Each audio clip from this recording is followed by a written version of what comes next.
both to feel about this fight at the end? Hell yeah. I've been there said he's ready, and he's not a guy that's talked about a whole hell of a lot, and he's not a guy that a lot of people call, say I want to fight that guy, Barboza. But after tonight and getting hurt at the end, maybe he'll get some calls. Maybe he'll get some calls, and sometimes showing a little vulnerability is a good thing, But I saw a lot of good things in there from him tonight. I saw some ring rust, but once he shook that off, you saw the performance. You saw the activity pick up. He's used to throwing 70, 80 punches around, bro. That's a busy ass 140 pounds. That's busy. Tim, do you think we'll finally see Crawford Spence? I don't know, bro. I'm hoping like everybody. We just gotta remain patient, man. There's a lot to go into that. There's a lot to go into a big fight like that, bro. Both these guys, they have egos.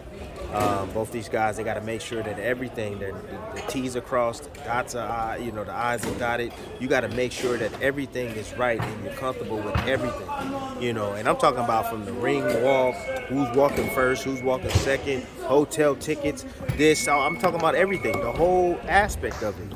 Where the fight's gonna be held. What's your guarantee? What's your pay-per-view numbers? What's my percentage on that? Like, it has to be perfect, and it takes time. I think both these guys are trying to work it out. I think they know how much the fans want to see this fight. It's just in due time when they get it right, and they gonna sign, seal, and deliver. They gonna deliver. They gonna have to. Tim, I talked to Joel Diaz today. Actually, he kind of brought up your sparring with Terence. What was the hardest part to adjust to with your sparring with Terence? Terence was at that time, and this was a long time ago. He's a lot better fighter now than he was when I was sparring him. But at that time, it was just his timing. It was the fact that he was able to adapt. And the most thing that surprised me about him is that I was a world champion, and most guys, you get in the firefight with most guys in the gym, they back down. They understand that you're a champion, and so they'll kind of back off a bit and let you beat on him. He didn't. He was like, So when my game would rise, his game would rise, and I'm like, okay, let me step it up a little bit more, and then he'll rise, and then I'm like, oh, shit, I gotta go all out now, and then he'll meet me. He just kept meeting me, man. Just kept meeting me, and I'm like, holy crap! I'm like, this kid is different, And then the skills on top of that, I found out he was a right-hander instead of a southpaw, right. And he fought so comfortably out of the southpaw stance. So those were surprising things for me, and just that grit, determination, and his ability to make adjustments on the fly. I could see how smart. Like, I was sparring one day, and he's one way. And then I was sparring the next day, and he's a completely different fighter. And I'm like, wait, hold up. He didn't even freaking make that same mistake he made yesterday. I worked on trying to make this dude pay. Now I got to go back to the drawing board. This kid is clever. And he did it all by himself. He didn't have a trainer there.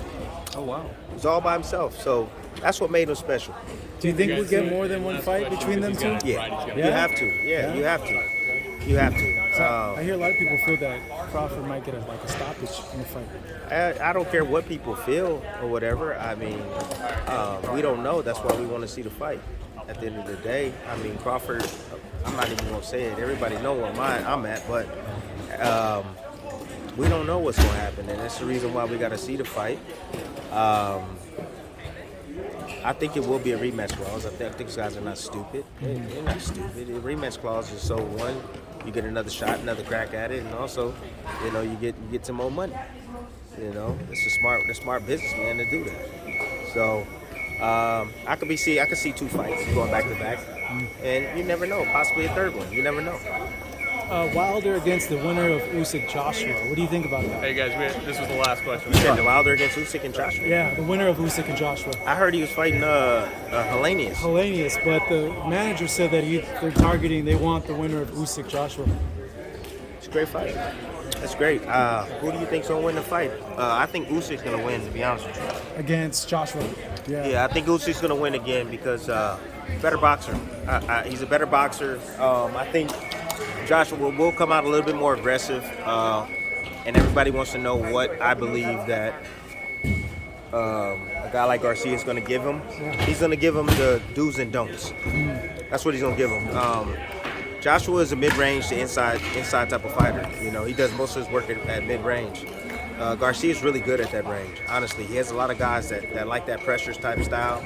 He's familiar with that, and they can tell him, you know, how to get to where he needs to get to, how to close the distance, and what not to do in the process. So, and he's a guy that can boost his morale. You know, he's a renowned trainer. You know, he speaks with passion. He can motivate his fighter in Joshua, and so I think that'll be very helpful for him because he needs someone, a corner that, you know, believes that he can win, other than the team he had before, where he was accustomed to and comfortable and, you know, knew what they were going to say before they even want to say it. So it's a good change.